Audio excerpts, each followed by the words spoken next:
ಆತ್ಮೀಯ H16 news ಅರ್ಥಾತ್ ಹೇ ಸೀತಾರಾಮಗೆ ಸ್ವಾಗತ. ನಾನು ನಿಮ್ಮವ MI ಅಥವಾ ಮಲ್ಲಪ್ಪ ಜೋತಾವಾರು. ಆದ್ಮೇಲೆ ಈಗ ತಾವು ದಿನ ಸುದ್ದಿಗಳನ್ನ ಅದರ ಜೊತೆಗೆ ವಿಶೇಷತೆಗಳನ್ನ ನೋಡ್ತಾ ಹೋಗಿ ವಿಶೇಷ ಈ ಮೊದಲನೇ ಸುದ್ದಿಯನ್ನು ನೋಡಿ.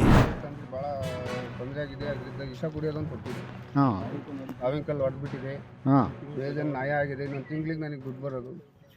ಅಂದರೆ ಈಗ ಏನಾಯ್ತು ಅಂತ ಅವಿಂಕಲ್ ಹೊಡೆದ್ಬಿಟ್ಟು ಎಲ್ಲ ಕಾಯಿ ಹೊಡೆದಿದ್ದೆ. ಯಾವ ಥರ ಈ ಥರ ಹೊಡೆದಿದ್ದೀನಿ. ಈ ಥರ ಆಗೋಗಿದೆ. ನಮ್ಮ ಜೀವನ ಇದ್ರ ಮೇಲೆ ನಿಂತಿತ್ತು. ಜೀವನ ಹಾಳಾಯಿತು. ಎಷ್ಟು ಆದಾಯ ನಿರೀಕ್ಷೆ ಇತ್ತು ಅಂತ? ನನಗೊಂದು 12 ಲಕ್ಷ ಆದಾಯ ನಿರೀಕ್ಷೆ ಇತ್ತು. ಒಂದು 3 ಲಕ್ಷ ಬಂಡವಾಳ ಹಾಕಿದ್ದೆ ಸಾಲ ಮಾಡಿ. ಒಂದು 12 ತೆಗಿತೀನಿ ಎಂಬ ಧೈರ್ಯ ಇತ್ತು. ಕೊನೆಗೆ ಹೋಯ್ತು. ಕಂಪ್ಲೀಟ್ ಆಗಿ ಈಗ ಯಾವ ಹಣ್ಣು ಬರಲ್ಲ ಸರ್. ಎಲ್ಲ ನೋಡಿ ಈ ಥರ ಮೇಲ್ನೋಟಕ್ಕೆ ಚೆನ್ನಾಗಿ ಕಾಣುತ್ತೆ. ನೋಡ್ತಾ ಇದ್ದೆ. ನನಗೆ ಸ್ಟೋರ್ ಇತ್ತು. ತೀರ್ ಓಪನ್ ಮಾಡಿರಿ ಅದನ್ನು ಸಿಟ್ರಂಗೆ. ಹಿಂಗೆ ಸ್ಟೋರ್ ಇತ್ತು. ಎಲ್ಲ ಕಾಯಿಗೆ ಹಿಂಗೆ ಬ್ಲಡ್ ಬಂದಂಗೆ ಗೊತ್ತಾಯಿತು.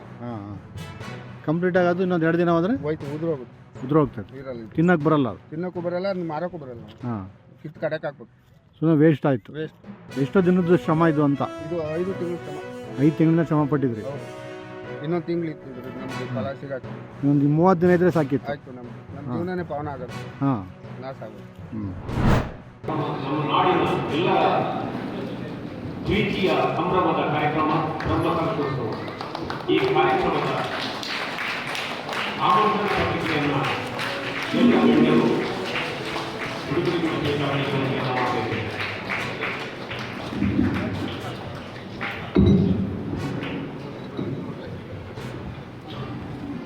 ಶ್ರೀ ಕ್ಷೇತ್ರ ಧರ್ಮಗಿರಿಯಲ್ಲಿ 9 ರಿಂದ 12 ತನಕ ನಡೆಯುವಂಥ ಸಂಭ್ರಮದ ಬ್ರಹ್ಮಕಲಶ ಸಾಂಸ್ಕೃತಿಕ ಹಾಗೆ ನಮ್ಮೆಲ್ಲರ ಭಕ್ತಿಯ ರೂಪಕವಾಗಿ ಮೂಡಿಬರುವಲ್ಲಿರುವಂತಹ ಈ ಬ್ರಹ್ಮಕಲಶ ನಮ್ಮ ಆಧ್ಯಾತ್ಮಿಕ ಪರಂಪರೆಯನ್ನು ಎತ್ತಿ ಹಿಡಿಯುವಲ್ಲಿ ಹಾಗೆ ಎಲ್ಲರಲ್ಲೂ ಭಕ್ತಿ ಜಾಗೃತಿ ಮೂಡುವಲ್ಲಿ ಇದು ತನ್ನ ಫಲಶ್ರುತಿಯಾಗಿ ಕೆಲಸ ಮಾಡಲಿದೆ. ಅತ್ಯಂತ ವೈಭವವಾಗಿ ಈ ಬ್ರಹ್ಮಕಲಶ ನಮ್ಮ ಊರಿನ ಒಂದು ಅಂತ ಹೇಳಿ ದೊಡ್ಡ ತೀರ್ಮಾನ ಕೊಟ್ಟರು. ಮತ್ತೆ ನೋಡುವಾಗ ಆ ಮನುಷ್ಯ ಆಲ್ರೆಡಿ ಹೆಂಡತಿಯನ್ನು ಬಿಟ್ಟು ಅವ್ರಿಗೆ 2 ಹೆಂಡತಿ ಎಲ್ಲ ಸಮಸ್ಯೆ ಆಗಿ ಅವ್ರ ಫ್ಯಾಮಿಲಿ ವಿಷಯದಲ್ಲಿ. ಮತ್ತೆ ಅವ್ರಿಗೆ ಅವರ ಫ್ಯಾಮಿಲಿನೇ ಅವರ ಎಲ್ಲೋ ದೂರ ಹೋಗಿದ್ದಾರೆ. ಎಲ್ಲೂ ಸತ್ತಿಲ್ಲ ಆ ಮನುಷ್ಯ. ಸ್ವಲ್ಪ ಡಿಪ್ರೆಷನ್ಗಾಗಿ ಎಲ್ಲ ಫ್ಯಾಮಿಲಿ ಇರ್ತಾರೆ. ಮುಂಚೆ ಹೆಂಡತಿ ಬಿಟ್ಟಿದ್ದಾನೆ ಏನೋ ಅಲ್ಲಿ ಜಗಳಿಗೆ ವಾಪಸ್ ರಾಜ್ಯಕ್ಕೆ ಗೊತ್ತಿಲ್ಲ ಅಷ್ಟೇ. ಅವರ ಕಡೆಯಿಂದ 3 ಲಕ್ಷ ಕೇಳುವಂಥ ದುಸ್ಥಿತಿ ನನಗೆ ಬರಲಿಲ್ಲ. ಹಾಗಿದ್ರೆ ಸಂದೇಶ ನನಗೆ 50 ಲಕ್ಷ ಕೊಡ್ತೀನಿ ರಾಜ್ಯ ತೆಗೀನಾಗಲೂ ನಾನು ರಾಜ್ಯ ತೆಗೀಲಿಲ್ಲ. ನನಗೆ 3 ಲಕ್ಷಕ್ಕೆ ನಾನು ರಾಜ್ಯ ತೆಗಿತೀನ ಅಂತ ಪರಿಸ್ಥಿತಿ ಅವಳಲ್ಲ. ಅಂತ ಹೆಣ್ಣು ನಾನಲ್ಲ. ಇನ್ನೊಂದು ಜಾಗ ಆಸ್ತಿ ಹೇಳಿದ್ರು ಏನೋ ನನ್ನ ಅಮ್ಮನ ಆಸ್ತಿ 4 ಎಕರೆ ಅಂತ. ನಾನು ನನ್ನ ಗಂಡ ದುಡ್ದು ಕಷ್ಟಪಟ್ಟು ನಾವು ಕಾರ್ಕಳದಲ್ಲಿ 10 ಸೆನ್ಸ್ ಜಾಗ ತಗೊಂಡು ಇವತ್ತಿಗೂ ಹೌಸಿಂಗ್ ಲೋನಲ್ಲಿ ನೇತಾಡ್ತಿದ್ದೀನಿ. ಈ ಮಕ್ಕಳನ್ನ ಓದಿಸಲಿಕ್ಕೆ ಎಜುಕೇಶನ್ ಲಾನ್ ಮಾಡಿ ಓದಿಸ್ತಾ ಇದ್ದೀನಿ. ಸೊ ನನ್ನ ಅಮ್ಮನ ಹತ್ರ ನಾವು STಗಳು ಬರ್ತೇವೆ, ಪರಿಶಿಷ್ಟ ಪಂಗಡ. ಅಮ್ಮನಿಗೆ ಗೌರ್ಮೆಂಟ್ ಕಡೆಯಿಂದ DC ಮನ್ನಾ ಅಂತ ಜಾಗ ಬರುತ್ತೆ. ಅದ್ರಲ್ಲಿ 2 ಎಕರೆ ಅದು ಮಾರಿ ತಿನ್ನುವ ಹಕ್ಕಿಲ್ಲ, ಕೃಷಿ ಮಾಡ್ಬೋದು ನೀವು. ಹಾಗಿರುವಾಗ ಆ ಜಾಗ ಇತ್ತು ಅಲ್ಲಿ. ಅದರಲ್ಲಿ ನಾನು ರಬ್ಬರ್ ತೋಟ ಹಾಕಿದ್ದೆ. ರಬ್ಬರ್ ತೋಟ ಹಾಕಿ ಒಂದು 8 ವರ್ಷ 10 ವರ್ಷ ಜಾಸ್ತಿನೇ ಆಯಿತು. ಅದರಲ್ಲಿ ಸ್ವಲ್ಪ ಬಂದ ದುಡ್ಡಿತ್ತು ನನ್ನ ಹತ್ರ. ಕಟ್ತು ನಾನು ಇವಾಗ ಅಡಿಕೆ ತೋಟ ಹಾಕಿದ್ದೇನೆ. ಏನೋ ಶ್ರೀಗಂಧ ಮರ ಇಟ್ಟಿದ್ದಾರೆ ಅಂತಾಳಲ್ಲ, ಶ್ರೀಗಂಧ ಮರ ಇಡ್ಲಿಕ್ಕಾಗಲ್ಲ, ಅಲ್ಲೇನು ಬೆಳೆಸ್ಬೇಕು. ಅದಕ್ಕೂ ಸ್ಪಷ್ಟತೆ ಇಲ್ಲ ಅವಳಿಗೆ. ಇನ್ನು ನನ್ನ ತಾಯಿ ನನ್ನ ಅಮ್ಮ ನನ್ನ ಜೊತೆ ಕಳೆದೊಂದು 25 ವರ್ಷದಿಂದ ಇದ್ದಾರೆ. ಆ ಹುಡುಗ ನನ್ನ ಸಾಕಿದ್ದು ನನ್ನ ಅಮ್ಮ ಮತ್ತು ನಾನು. ಈ ಹುಡುಗ 25 ವರ್ಷ ಆಯ್ತು. ಯಾಕಂದ್ರೆ ನನ್ನ ಅಮ್ಮನಿಗೆ ಒಂದು ತಂದು ಕೊಡಲ್ಲ, ಅವಳ ಅಮ್ಮನ ನೋಡಲ್ಲ. ಯಾಕಂದ್ರೆ ಅವಳ ತಲೆಯಲ್ಲಿ ಒಂದೇ ಸ್ಟೈಲ್ ಮಾಡಬೇಕು, ನಾವು ಸಿಕ್ಕಬೇಕು, ಯಾರಾದ್ರೂ ಸಿಕ್ಕಿದ್ರೆ ಅವಳಿಗೆ ಹೋಗ್ಬೇಕು, ಇಷ್ಟೇ ಅವಳ ಮೈಂಡ್. ಅವಳಿಗೆ ಅವಳ ಹುಟ್ಟಿದ ದಿನಕ್ಕೆ ಸ್ಪಷ್ಟತೆ ಇಲ್ಲ, ಅವಳಿಗೆ ಅವಳ ಲೈಫಿಗೆ ಸ್ಪಷ್ಟತೆ ಇಲ್ಲ, ಅವಳಿಗೆ ಅವಳ ಗಂಡನ ಬಗ್ಗೆ ಸ್ಪಷ್ಟತೆ ಇಲ್ಲ, ಅವಳಿಗೆ ಅವಳ ಮಕ್ಕಳ ಬಗ್ಗೆ ಸ್ಪಷ್ಟತೆ ಇಲ್ಲ. ಅದು ಬಿಟ್ಟು ಇನ್ನೊಬ್ಳು ವೇಶ್ಯೆ, ಇನ್ನೊಬ್ಳು ಅವರಿಗೂ 3 ಲಕ್ಷ ತಗೊಳ್ತಾಳೆ, ಇನ್ನೊಂದು ಏನು ಇನ್ಸ್ಪೆಕ್ಟರ್ ಬಗ್ಗೆ ಅದನ್ನ ಕೆಲಸ ಹೋದ್ರೆ ನಾನು ಹೊಣೆ ಆಗಲ್ವಾ ಅಂತ ಇವಳು ಹೇಗೆ ಹೊಣೆ ಆಗ್ತಾಳೆ?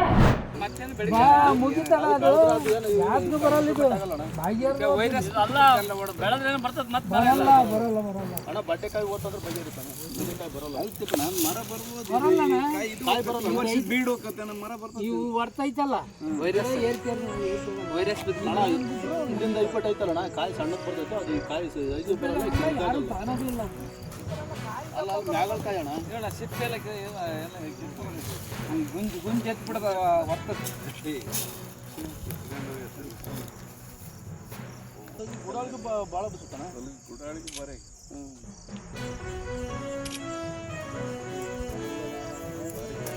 ಗೊಬ್ಬರ ಔಷಧಿ ಅಂತ ನಾವು ಭಾರಿ ನೀಟಾಗಿ ಮಾಡಿದ್ವಿ ಈಗೆಲ್ಲ ಸಿಕ್ಕಿಸ್ಕೊಂಡಿದ್ದೀವಿ ಕಣ್ಣೆ ಗಿಡ ಬಂದು ನೋಡಿದಾರೆ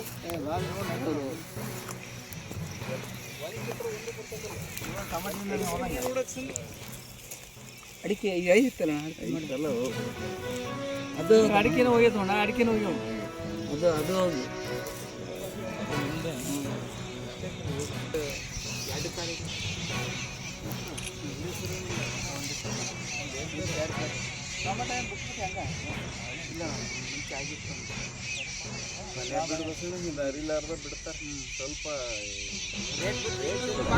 ತಾವೆಲ್ಲ ಇಲ್ಲಿವರೆಗೆ ಸುದ್ದಿಗಳನ್ನು ನೋಡಿದಿರಿ, ಜೊತೆಗೆ ವಿಶೇಷ ಘಟನೆಗಳನ್ನು ಸಹ ನೋಡಿದಿರಿ. ಅದು ನಿಮ್ಗೇನು ಅನ್ನಿಸ್ತು? ನಿಮಗೆ ಲೈಕ್ ಮಾಡಿರಿ, ಶೇರ್ ಮಾಡಿರಿ, ಕಾಮೆಂಟ್ ಮಾಡಿರಿ, ಜೊತೆಗೆ ಸಬ್ಸ್ಕ್ರೈಬ್ ನಿಲ್ಲಿಸ್ಬೇಡ್ರಿ. H16 ನ್ಯೂಸ್ ಅರ್ಥಾತ್ ಈ ಸಿದ್ದರಾಮಯ್ಯ ಸತ್ಯದ ಕೈಗನ್ನಡಿ ವಂದನೆಗಳು.